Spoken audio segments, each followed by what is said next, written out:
სალამი მეგობრებო, ეთერშია GeoTrader-ი. გთავაზობთ მიმოხილვას. კრიპტობაზრის დავიწყოთ ეგრევე ბიტკოინის განხილვით.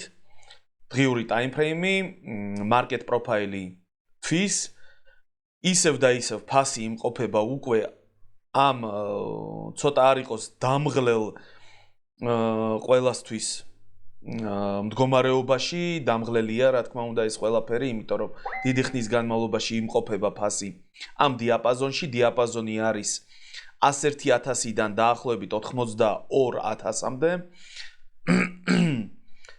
ეს დიაპაზონი არის ნოემბრის თვის მოცულობით ზონაში. ფასი იმყოფება ამ ზონაში და ჯერჯერობით აქედან გამოსვლა არ მომხდარა არც ერთი მიმართულებით. ესე იგი, უკანასკნელი მიმოხილვა ჩავწერე აი აქ დაახლოებით 14 იანვარს, იმის შემდეგ აი ესეთი ვარდნა მოხდა ბიტკოინზე. უახლოეს 96,000 მიღწეული იყო, როგორც წინა მიმოხილვებში ვარაუდობდი, რომ პირველი თარგეტი იყო 96 და მივაღწიეთ ამას. შემდეგი თარგეტი იყო უკვე აი ამ მოცულობითი ზონის ზედაზღვარი VAH-ი, ანუ 101,500, მოდით დავამრგვალოთ, 101-დან 101,500-მდე. ჯერჯერობით ვერ მივაღწიეთ ამ ნიშნულს. ეხლა ხდება ეს არის კორექცია, არაფერი საგანგაშო არ მომხდარა, კორექციაა, მაგრამ თვითონ ფასის ვარდნის მომენტი ცოტა არ იყოს მაფიქრებს და არ მომწონს. რას გულისხმობ ამაში? ნახეთ. შევხედოთ, როგორ მოძრაობს ფასი აი ამ დიაპაზონში 21 ნოემბრის შემდეგ. ფას როგორც კი იწყებს აღმავალ მოძრაობას, ჯერ ერთი არ არის იმპულსური მაინც და მაინც ეს მოძრაობა, გარდა აი ამ მწვანე სანთლისა, რა თქმა უნდა. ფას ჭირდება საკმაოდ დიდი დრო იმისთვის, რომ რაღაც სვლა განახორციელოს ზედა მიმართულებით, ხო? ნახეთ, აი ესეც ორკვირიანი რენჯი და მხოლოდ ამის შემდეგ პატარ-პატარა სანთლებით ადის. შემდეგ ჩამოსვლა ისევ, კიდევ ერთი რენჯი, ხო? ბალანსი იგივე, შემდეგ იმპულსი და ეხლა შეხედეთ უბრალოდ როგორ ჩამოდის, რა ტემპებით ჩამოდის ფასი. ეს არის ცუდი. ანუ იმისთვის რომ ავიდეს, მას სჭირდება საკმაოდ დიდი დრო, ხოლო ჩამოსვლისთვის ნახეთ იმპულსურად ჩამოდის. ამას ქვია მომენტუმი, ანუ მომენტუმი ფასის ჩამოსვლისას უფრო ძლიერია ვიდრე აღმავალი მოძრაობის.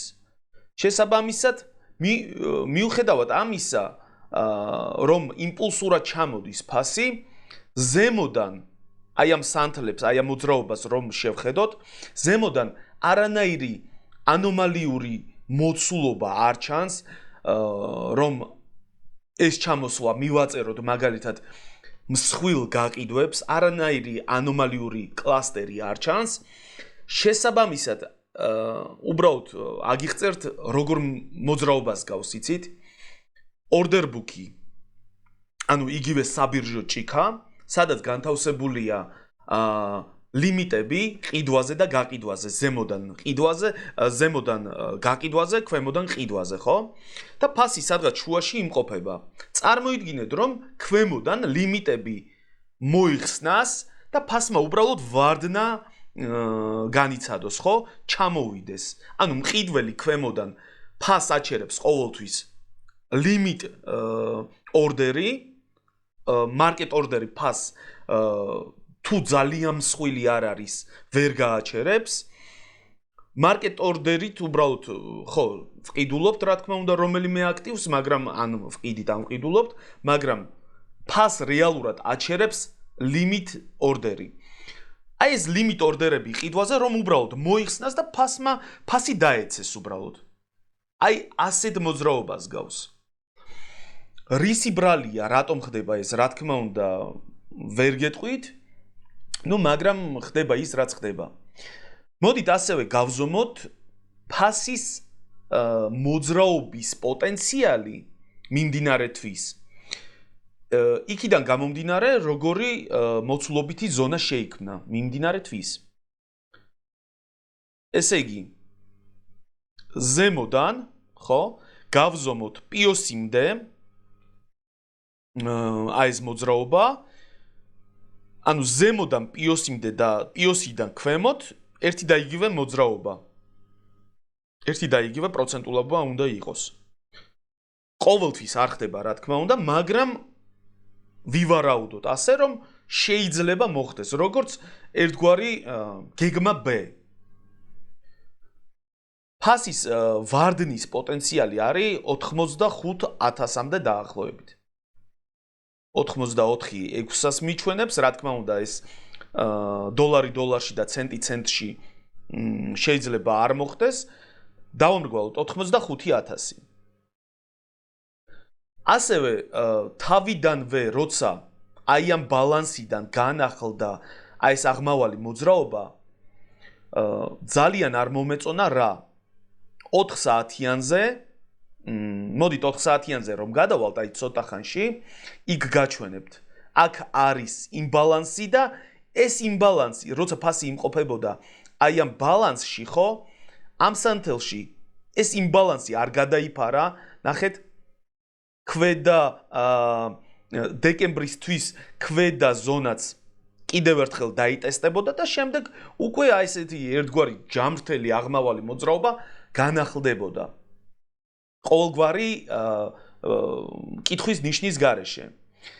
ეს მომენტი მაფიქრებდა იმაზე, რომ ფასი კიდევ ერთხელ ჩამოვიდოდა ამ ზონაში.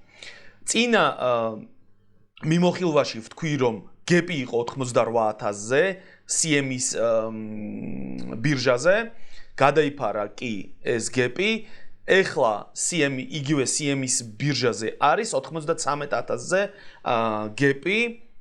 რა თქმა უნდა, რაღაც დროის შემდეგ ეს არ არის აუცილებელი, რომ ეგრევე ავიდეს ეხლა ფასმა გადაფაროს ეს გეპი, მაგრამ ნუ დიდი ალბათობით გადაიფარება. მოკლედ, ახლა ერთგვარი პროგნოზი რომ გავაკეთოთ დღიური ტაიმფრეიმიდან გამომდინარე, ეს გარღვევა ამ გუშინდელი სანთლით მიმდინარეთვის მოცულობითი ზონის ძალიან ნეგატიურია, იმიტომ რომ ფასმა გარღვია სხეულით გამოსვლა მოხდა ამ იმიდან, რა ქვია, მოცულობითი ზონიდან მიმდინარეთვის. ახლა პატარა კორექცია და სავარაუდოდ ისევ განახლდება დაღმავალი მოძრაობა.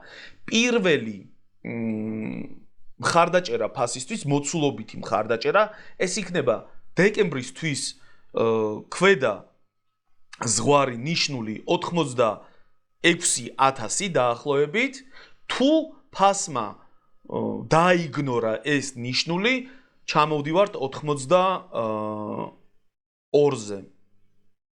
82-ზე უკვე შეიძლება ხო შეეხოს 82-ს და განაახლოს ისევ აღმავალი მოძრაობა, მაგრამ გეგმა B, როგორც ვთქვი, უნდა გქონდეს ყოველთვის, რა შეიძლება მოხდეს. ჩამოსვლისას შეიძლება უბრალოდ აი ეს low მოიხსნას, ლიკვიდურობა ამ low-ს ქვეშ, აი სტოპები მოიხსნას, ფასმა მოხსნა სტოპები, ამის შემდეგ ისევ შემოვიდეს ამ მოცულობით ზონაში და შემდეგ განაახლოს ისევ აღმავალი მოძრაობა. ეს იქნება ძალიან პოზიტიური ნიშანი იმისთვის, რომ უკვე რაღაც გრძელვადიან პერსპექტივაში ვთქვათ, რომ ფასმა ყველაფერი გააკეთა, რაც უნდა გაეკეთებინა, ისევ დააბრუნდა იგივე მოცულობით ზონაში და შემდეგ უკვე 101,000 ისევ იქნება ჩვენი მნიშვნელოვანი ერთგვარი მაგნიტი ფასისთვის.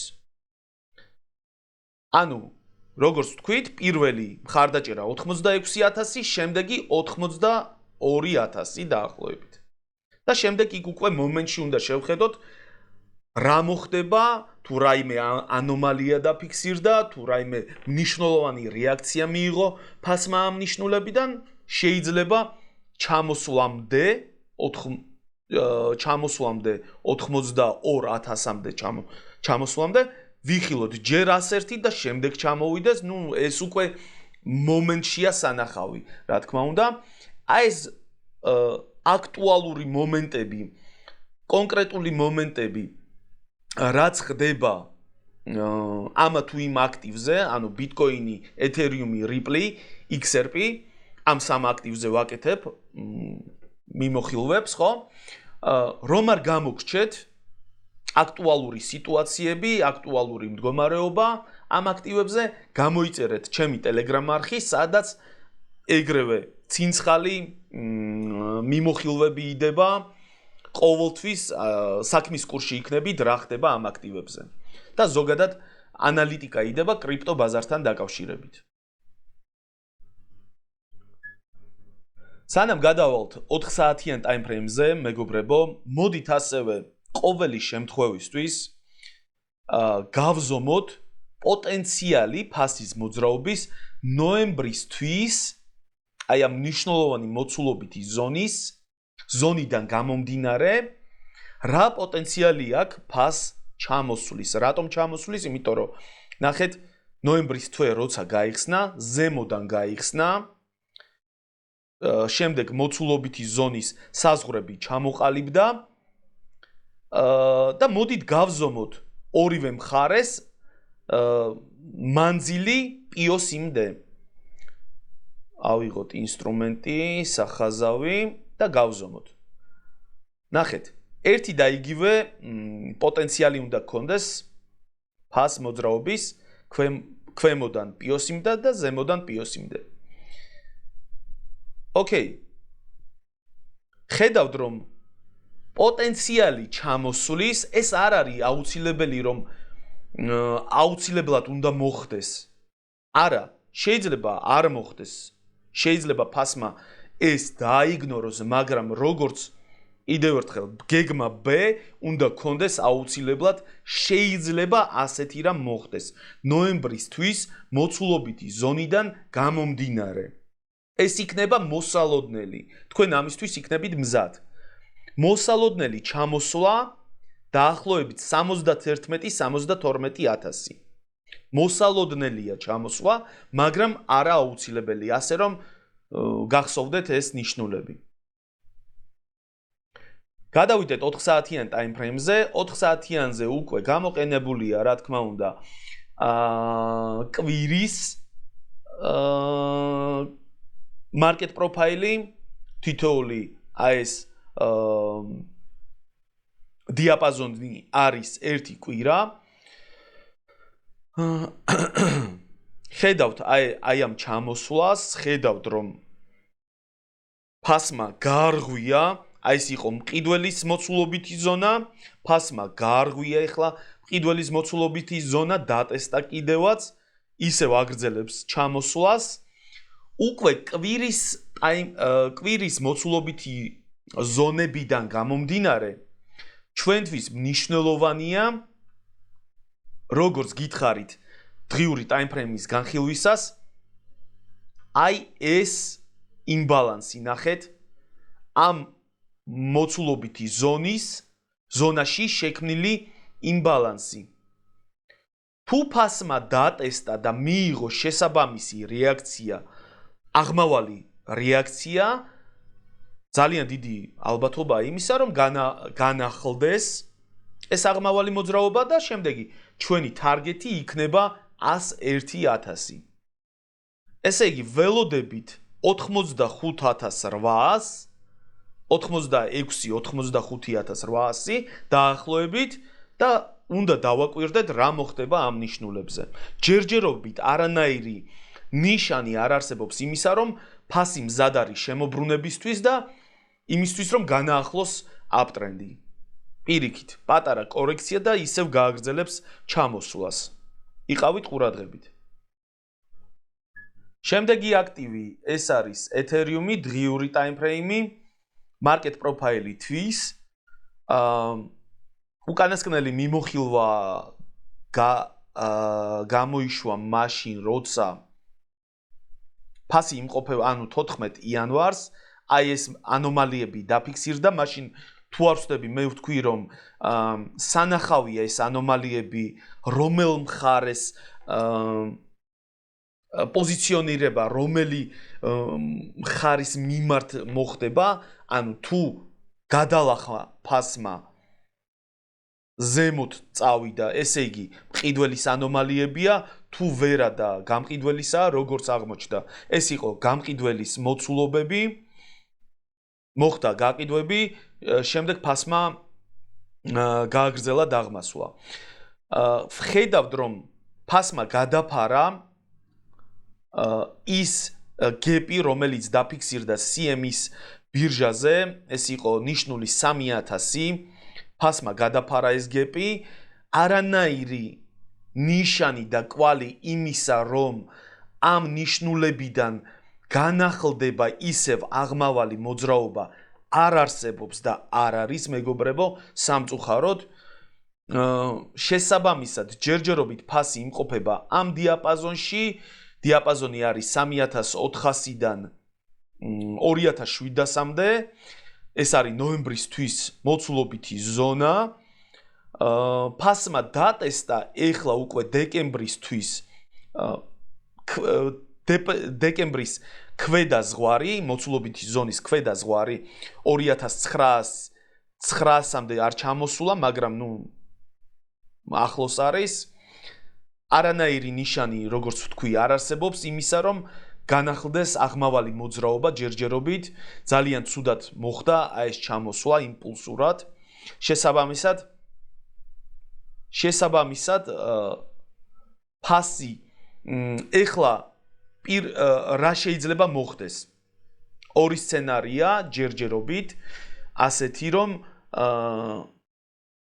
თუ გვინდა რომ ისევ განახლდეს აღმავალი მოძრაობა, შეიძლება მოხდეს ასეთი რამ, დეკემბრის თვის მოცულობითი ზონის გარღვევისას მოხდება ცრუ გარღვევა, ამ lows არ მოხსნით და შემდეგ რაღაც ანომალიები ან რაღაც მსხვილი მოცულობების ფიქსაციით და ისევ აღმავალი მოძრაობა შეიძლება განახლდეს, ან თუ გადავლახეთ, უკვე ჩამოვდივართ ნიშნულზე 2700.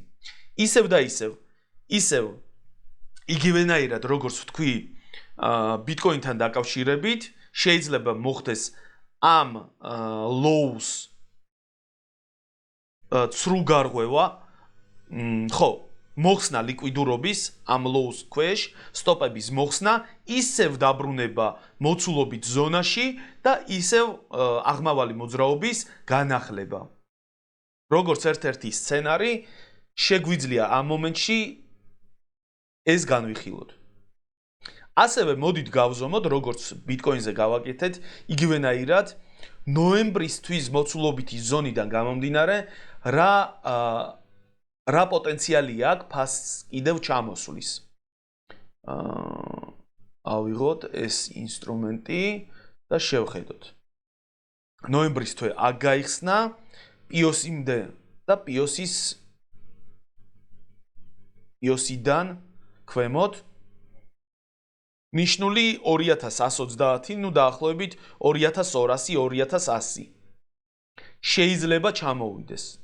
სიმართლე გითხრათ, ნაკლებად სავარაუდოა, არ მგონია რომ ასეთი რამ მოხდეს, მაგრამ მაინც უნდა გვახსოვდეს, რომ შეიძლება ასეთი რამ მოხდეს. ასე რომ ყურადღებით უნდა ვიყოთ. გადავიდეთ 1 საათიან time frame-ზე.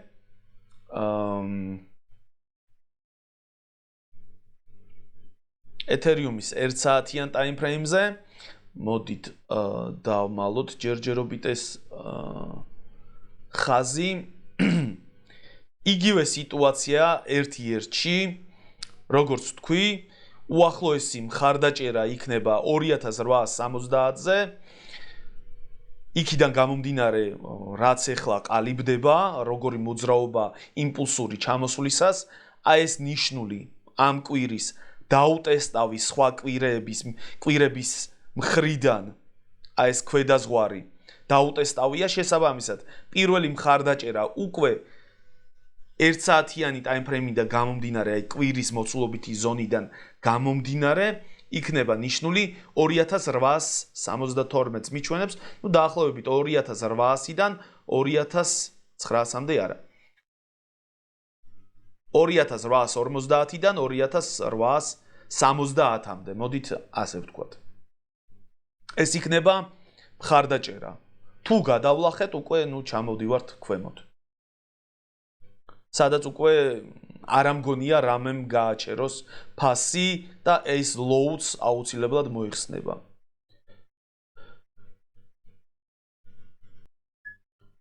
მეგობრებო, სანამ გავაგრძელებ მიმოხილვას, შეგახსენებთ, რომ ვისაც შესწავლა გსურთ მოცულობით კლასტერული ანალიზის, შეგიძლიათ ჩაეწეროთ კურსზე, ლინკი არის აღწერაში. მას ასე გავაგრძელოთ XRP-ის განხილვით, დღიური ტაიმფრეიმი, მარკეტ პროფაილი თვის და ვნახოთ რა მოხდა. ესე იგი, ჩვენ გავჩერდით 14 იანვარი იყო, აი სადღაც აქ. ძლიერი ფიქსაციები, ძალიან დიდი მოცულობით ფიქსაციები, ფასი ჩამოდის მიმდინარე თვის მოცულობით ზონაში, ტესტავს ზედაზღვარს, აგრძელებს დაღმავალ მოძრაობას. გავჩერდით, ახლა შევხედოთ, სად გაჩერდა ფასი, ერთგვარ რენჯში გაჩერდა, გარკვეულ დიაპაზონში გაჩერდა.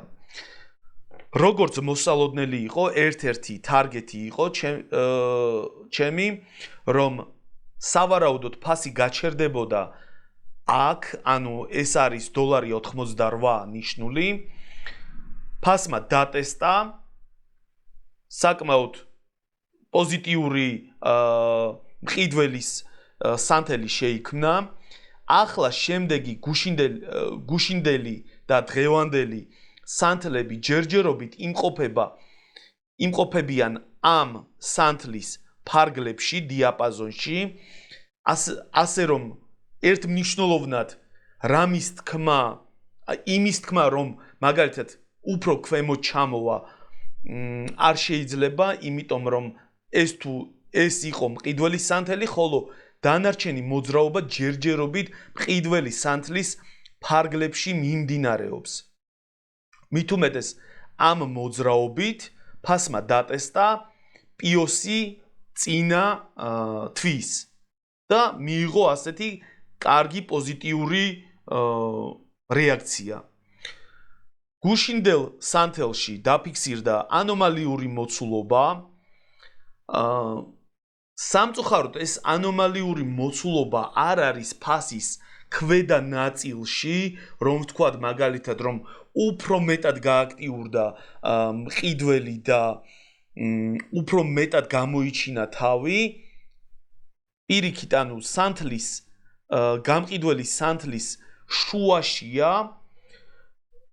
მოდით ასეთი რამ აქედან გამომდინარე ვიტყვი ასეთ რამეს, რომ თუ ფასმა გადალახა აი ეს მყიდველი სანთელი ქვემოდან გადალახა და